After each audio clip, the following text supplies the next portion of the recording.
नमस्कार, जय हिंद दोस्तों संसद भवन में इस वक्त मानसून सत्र चल रहा है, जैसा कि आप सभी को पता है। लेकिन आप लोगों को एक बात ये भी पता है कि भारतीय जनता पार्टी के अंदर सब कुछ सही नहीं चल रहा है, क्योंकि जो लगातार खबरें आ रही हैं, जो रिपोर्ट्स आ रही हैं, सूत्रों के हवाले से जो अंदरूनी जानकारी निकलकर सामने आ रही है, वो भले ही गोदी मीडिया के चैनलों में ना बताया जा रहा हो, लेकिन हकीकत ये है कि बीजेपी में, एनडीए में सब कुछ सही नहीं चल रहा है। अब आपको एक ऐसी तस्वीर दिखाऊंगी दोस्तों, जिसे देखकर आप खुद कहेंगे, जी हाँ, आप खुद कहेंगे कि भैया बीजेपी में कुछ तो गड़बड़ है, बीजेपी में सब कुछ सही नहीं है। भारतीय जनता पार्टी अब वो पार्टी नहीं रही जो संदेश दिया जाता है कि बीजेपी एक नेतृत्व जो है, मजबूत नेतृत्व चला रही है। बीजेपी का कमान जो है बहुत ही एकदम सबसे ताकतवर हाथों में है, और प्रधानमंत्री नरेंद्र मोदी की अपनी पार्टी में क्या स्थिति रह गई है, वो भी इस खबर में आपको सब कुछ, जी हाँ, सब कुछ दिखाई और सुनाई और समझ में भी आ जाएगा। आप वीडियो को सिर्फ देखिएगा दोस्तों, सिर्फ आपको देखना है और देखकर आप अंदाज़ा लगा सकते हैं कि क्या और किस तरीके का खटास जो है बीजेपी में दिखाई दिया जा रहा है। दरअसल दोस्तों ये सदन की तस्वीर है, जी हाँ, ये सदन की तस्वीर है। सदन के अंदर जब मानसून सत्र की कार्रवाई चल रही है, सत्ता पक्ष और विपक्ष एक दूसरे पर आरोप प्रत्यारोप लगा रहे हैं। कल राहुल गांधी के जरिए भाषण दिया गया और फिर उसके बाद प्रधानमंत्री नरेंद्र मोदी का भाषण सामने आया, अमित शाह का भाषण आया, सबके भाषण आपने सुने। अब ऐसे में दोस्तों एक और तस्वीर संसद भवन के अंदर की सामने आई है, जिसे कुछ यूजर्स के जरिए शेयर किया गया। इस वक्त सोशल मीडिया पर शेयर करते हुए पूछा जा रहा है कि देखिए नितिन गडकरी, जी हाँ, ये बीजेपी के ही केंद्रीय मंत्री और बड़े नेताओं में से एक नेता है, जिनके बयान अक्सर आप सुनते रहते हैं कि कई बार बिना नाम लिए ही अपनी सरकार को बहुत कुछ कह चुके हैं। अभी रिसेंट भी कुछ कहा था, वो भी आपको दिखाऊंगी, लेकिन आप इस वीडियो में देखिए कि क्या चल रहा है।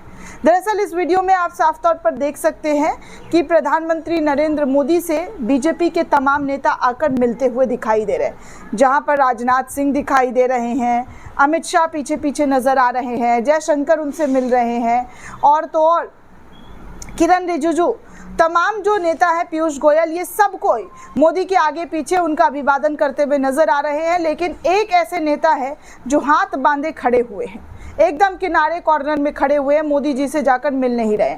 लोग कह रहे हैं कि देखिए नितिन गडकरी, जी हाँ, ये वही बात हो गई दोस्तों, जब कहा जाता है ना कि जब किसी के मन में कुछ होता है, किसी तरीके की चीज़ें खटकती है, तो वो कहीं ना कहीं दिखाई और सुनाई दी जाती है। नितिन गडकरी के मंच पर से तो बहुत बार ऐसे बयान सुने हैं, लेकिन आज आप देख भी सकते हैं। अभी कुछ साल पहले की बात है दोस्तों, जब योगी आदित्यनाथ और तमाम मंत्रियों को, नेताओं को बीजेपी की सर्वदलीय बैठक में बुलाया गया था, तब योगी आदित्यनाथ जो है मोदी और शाह से मिलते हुए नजर नहीं आए थे। वो वीडियो भी खूब वायरल हुआ था।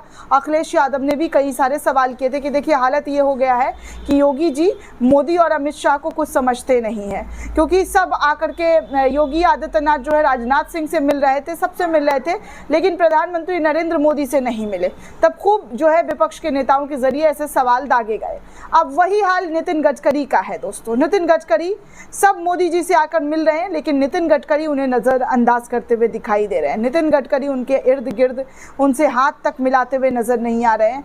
आप देख सकते हैं वीडियो में, सिर्फ आप देखिए कि क्या और किस तरीके की चीज़ें जो है दिखाई और सुनाई दे रही है। संसद भवन के अंदर जो तस्वीरें हैं वो बहुत कुछ कह देती है। कभी कभी आपको समझ में नहीं आता है, इतनी बारीकियों से कुछ दिखाई और सुनाई नहीं दी जाती है, लेकिन कभी कभी कुछ ऐसी चीज़ें होती हैं, कुछ ऐसी वीडियो कैप्चर, कोई ऐसे मोमेंट जो है कैप्चर हो जाते हैं, जिसको लेकर कई तरीके के सवाल खड़े होते हैं। अब देखिए दोस्तों, हमारे नितिन गडकरी जो हैं बीजेपी में ऐसे नेता हैं जो अपनी सरकार के खिलाफ खुलकर बोलते हुए नजर आते हैं। इनको विपक्ष भी काफ़ी ज़्यादा सम्मान और सराहना करता है कि देखिए नितिन गडकरी जो है कभी भी बटरिंग करते हुए नज़र नहीं आते, जो सच है वो बोलते हुए नज़र आते हैं, सच जो है दिखाते हुए नज़र आते हैं। अभी कुछ दिन पहले की बात है दोस्तों, आज 30 तारीख है, 30 जुलाई, 27 तारीख का एक स्टेटमेंट है नितिन गडकरी का, जब वो कह रहे थे कि सरकार निकम्मी होती है, लोग सब फ्री में चाहते हैं। आखिर ये जो बात है नितिन गडकरी के ज़रिए कही गई थी कि सरकार जो है निकम्मी होती है, सब फ्री में खाना चाहते।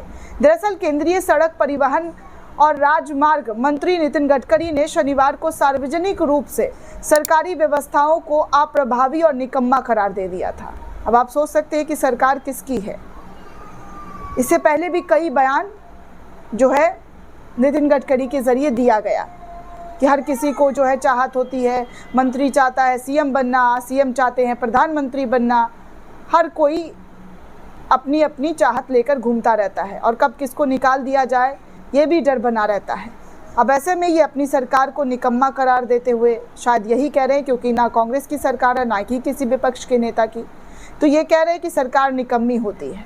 महाराष्ट्र के नागपुर के सुरेश भट्ट ऑडिटोरियम में एक कार्यक्रम के दौरान नितिन गडकरी ने नागपुर नगर निगम और एनआईटी जैसे नागरिक और प्रशासनिक संस्थाओं पर निशाना साधते हुए ये संस्थाएं केवल चलती गाड़ी के पंक्चर की तरह काम करने वाली है, इस तरीके का बयान उन्होंने दिया। गडकरी ने कहा कि चाहे एनएमसी हो या एनआईटी हो या कोई और सरकारी एजेंसी, इनमें से कोई भी उपयोग नहीं है, ये चलती गाड़ी को पंक्चर करने का काम करती है, इसीलिए हमें काम करने के वैकल्पिक तरीके खोजने होंगे। केंद्रीय मंत्री ने ये भी कहा था कि मेरी इच्छा है कि नागपुर में खेलने के लिए 300 स्टेडियम बनाना चाहिए। मेरे 4 साल के अनुभव के बाद मुझे अब समझ आ रहा है कि सरकार जो चीज़ होती है वो बहुत निकम्मी चीज़ होती है। फ्रीबीज यानी मुफ्त की योजनाओं पर निशाना साधते हुए गडकरी ने कहा कि मैं तो राजनीति में हूँ, या तो फोकट का बाजार लगा होता है, हर चीज़ लोगों को फोकट में चाहिए होती है। गडकरी ने दुबई का भी एक उदाहरण दिया, जहां निजी संचालक ने एक स्टेडियम का सफलतापूर्वक प्रबंधन किया था। गडकरी ने बताया कि दुबई का एक व्यक्ति जो वो स्टेडियम चलाता है, उसे अब नागपुर में भी इस तरीके का एक परियोजना सौंपा गया है। सरकार ज़मीन, पानी और बुनियादी ढांचा उपलब्ध कराएगी, लेकिन सुविधा के संचालन और रख रखाव की जिम्मेदारी उसी की होगी। फोकट में किसी को कुछ नहीं सिखाना चाहिए। उन्होंने आगे ये भी कहा कि अलग अलग खेलों में भाग लेने के लिए युवाओं से एक छोटी सी फीस लेनी होगी, क्योंकि मुफ्त सेवाओं की कभी कद्र नहीं होती। लोग भुगतान करते हैं तो वो चीज़ों को गंभीरता से लेते हैं और ज़्यादा मेहनत करते हैं। तो इस तरीके की बातें जो है नितिन गडकरी के ज़रिए कही गई। लेकिन सबसे बड़ा जो मोमेंट देखने को मिला दोस्तों, वो ये था कि संसद भवन के अंदर नितिन गडकरी और मोदी वाला मोमेंट। क्या सब कुछ ठीक नहीं है? क्या मोदी को नितिन गडकरी इग्नोर कर रहे हैं? क्या मोदी को जितना सम्मान और नेताओं के ज़रिए दिया जा रहा है और नितिन गडकरी हाथ बांधे खड़े हैं, वो मोदी के सामने भी नज़र आए नहीं, वो एकदम पीछे साइड में खड़े रहें? तो क्या कुछ बीजेपी के अंदर खटपट चल रही है? ऐसे तमाम सवाल इस वक्त खड़े हो रहे हैं। दोस्तों, इस पूरे रिपोर्ट को लेकर आप क्या सोचते हैं, आपकी क्या राय है, हमें कमेंट करके ज़रूर बताइएगा। साथ ही साथ चैनल को ज़्यादा से ज़्यादा लाइक, शेयर और सब्सक्राइब करना बिल्कुल भी ना भूलें। शुक्रिया दोस्तों।